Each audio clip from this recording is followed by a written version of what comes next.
So there I was, standing in my backyard with my neighbor Dan, staring at a plot of dirt that was supposed to become our community garden. You see, our neighborhood had this grand idea to grow our own vegetables and maybe even foster a little community spirit. Dan, being the enthusiastic gardener he is, suggested we start with carrots, tomatoes, and a few other easy-to-grow veggies. Everything seemed normal until the tomatoes started showing up in peculiar arrangements, almost like they were lining up for something. Dan joked that maybe they were planning a parade.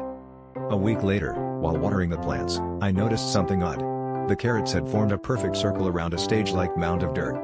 Now, I wasn't one to jump to conclusions, but it felt like the veggies were up to something. Dan and I decided to keep an eye on them. And that's when things took a turn for the bizarre.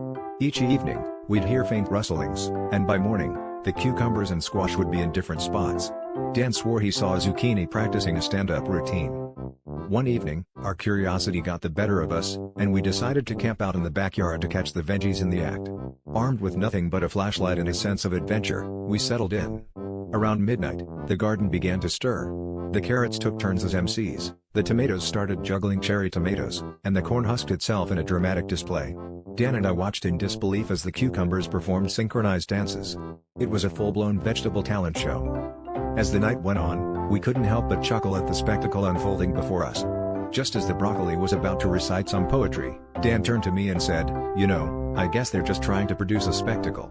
And that, my friends, is how we discovered that even vegetables have a sense of humor.